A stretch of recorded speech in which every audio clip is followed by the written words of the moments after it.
છેલ્લા ઘણા સમયથી ગુજરાતના રાજકારણમાં ગરમાવો આવ્યો છે. 2027ની વિધાનસભાની જે ચૂંટણીઓ છે તેને લઈને પાર્ટીઓ ક્યાંક હવે લડી લેવાના મૂડમાં હોય તેવું લાગી રહ્યું છે, કારણ કે કોંગ્રેસ, ભાજપ અને આમ આદમી પાર્ટી હવે મેદાને ઉતરી છે.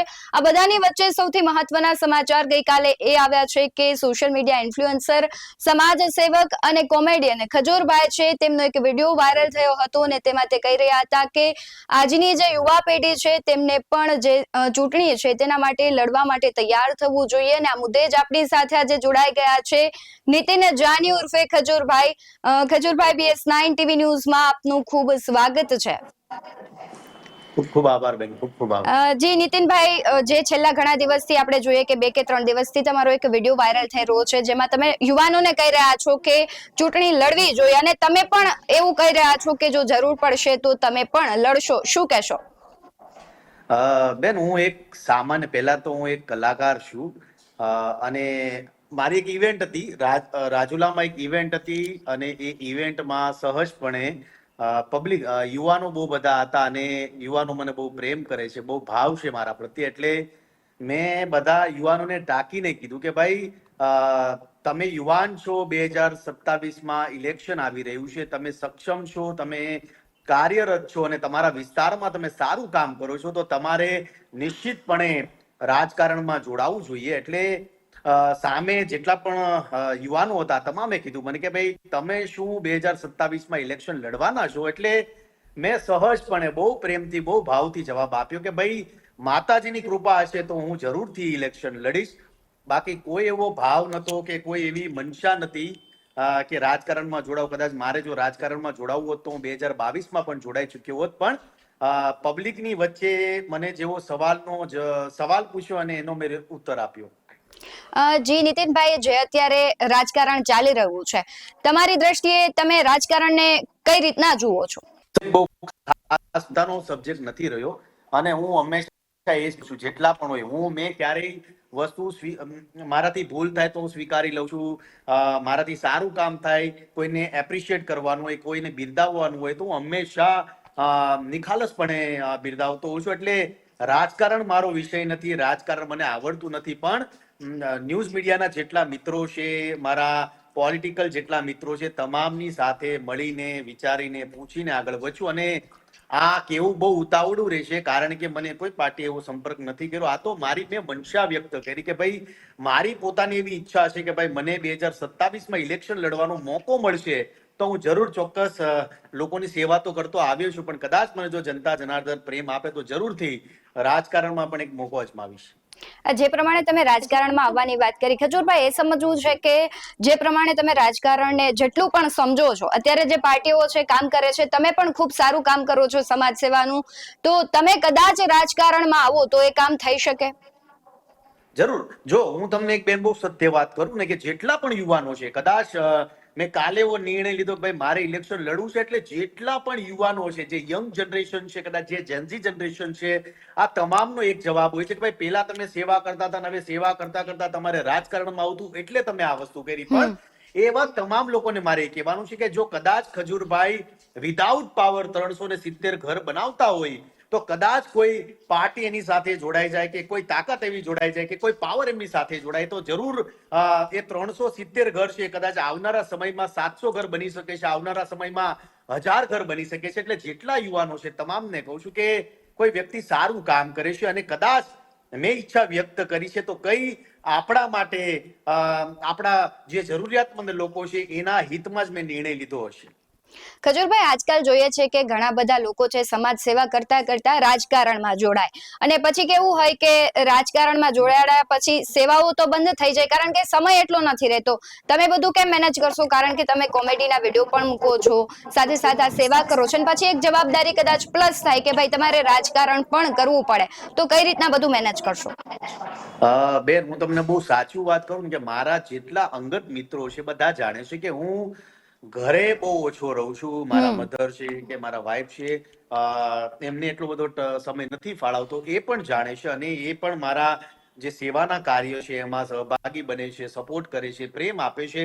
એટલે હું જ્યારે કોમેડી વિડીયો બનાવતો હતો ત્યારે પણ આ સેવાનું કામ મેનેજ કરતો હતો, અને અત્યારે પણ જે ઘર બનાવું છું તો સાથે સાથે કોમેડી વિડીયોઝ બનાવું છું. એટલે આવનારા સમયમાં કદાચ જો રાજકારણમાં આવું છું તો સમય મેનેજ થઈ જશે, કારણ કે તમને જ્યારે અડીખમ તમને સારું પરિવાર, તમને સારા જીવનસાથી, તમને મધર ફાધર છે, તમારા પરિવારનો સારો સપોર્ટ મળે તો કોઈ પણ માણસ કામને મેનેજ કરી શકે છે.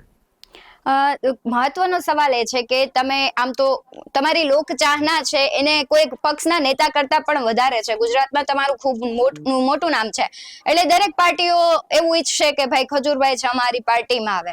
એટલે તમને શું લાગી રહ્યું છે કે કઈ પાર્ટી છે અત્યારે ખૂબ સારી રીતે કામ કરી રહી છે? કારણ કે દરેક પાર્ટીની અલગ વિચારધારા હોય છે. તમે કઈ વિચારધારા સાથે કામ કરવાનું પસંદ કરશો?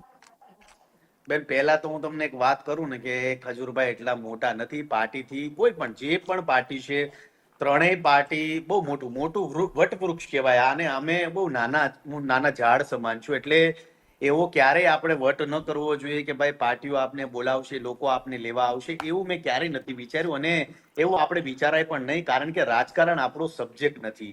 પણ રહી વાત આવનારા સમયની, તો ચોક્કસ જેની વિચારધારા સારી હશે, જે મારા કાર્યને પ્રેમ આપતી હશે, મારા કાર્યને સમજે એવા જે પણ લોકો મારી સાથે જોડાશે, જરૂર ચોક્કસ હું જરૂર એમની સાથે જોડાઈશ. ખજૂરભાઈ, ખાસ આપણે જોતા હોય કે રાજકારણમાં ટીકા ટિપ્પણીઓ ખૂબ થતી હોય છે. એ વ્યક્તિગત હોય અને તેમના કામ લઈને પણ હોય છે. તો કદાચ તમે જો રાજકારણમાં જોડાવ અને અત્યારે પણ જોતા હોય છે કે ઘણી વખત તમારા કામની પણ ટીકાઓ થતી હોય છે, કે જે લોકોને નથી ગમતું એ અવારનવાર ટીકા કરતા હોય છે. એ પછી રાજકારણના પણ અમુક નેતાઓની ટીકા કરે છે, વિપક્ષના નેતા હોય કે સામાન્ય લોકો. જો તમે રાજકારણમાં જોડાવ છો અને તમારી ટીકા થશે તો તમે તેને કઈ રીતે જવાબ આપશો? મેં જીવનમાં એક જ, હું મારા જેટલા પણ ચાહકો છે તમામને કહું છું કે જીવનમાં ટીકા ટિપ્પણી, તમારી વાતો સારી ખરાબ જે પણ કરતા હોય એ વસ્તુને ક્યારે હું પોતે ધ્યાન નથી આપતો, કારણ કે તમે આવી બધી વસ્તુમાં ધ્યાન આપો છો તો તમારું જે કામ છે એની ગતિ છે ધીમી પડી જાય છે. એટલે હંમેશા ટીકા ટિપ્પણી આ બધી, જો એક વાત છે જીવનમાં, તમારી પ્રશંસા લોકો કરતા હોય તો તમારી આલોચના પણ તમારે સ્વીકારવા માટે રેડી રહેવું પડે છે. હા, કોઈ પણ માણસને તમારા કામથી જવાબ આપવો જોઈએ. જેટલા પણ ઇન્ફ્લુએન્સર છે, જેટલા કલાકારો છે, તમામને કહું છું. ઘણી વાર મને ઘણા ઇન્ફ્લુએન્સરો, કલાકારો કહેતા હોય કે ભાઈ ખજૂરભાઈ અમને આવી કમેન્ટ લોકો કરે છે કે અમારા નામના આવા વિડીયો બનાવે છે. તો એમને હું કહું છું કે ભાઈ તમારા નામથી કોઈ વ્યક્તિ ફેમસ થતું હોય, તમારા નામથી કોઈ વ્યક્તિના ફોલોઅર વધતા હોય, કે તમારા નામથી કોઈનું ફેસબુક કે યુટ્યુબ દિવાળીમાં એને જો રોટલો મળી રહેતો હોય ને એના ઘરમાં અનાજ કરિયાણું તમારા માટે કે તમારા વિશે બોલવાથી એનો જો ઘરમાં રોટલો મળી રહેતો હોય તો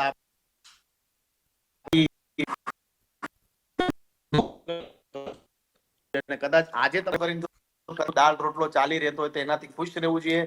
ક્યારે આ બધી વસ્તુમાં વિચલિત ન થવું.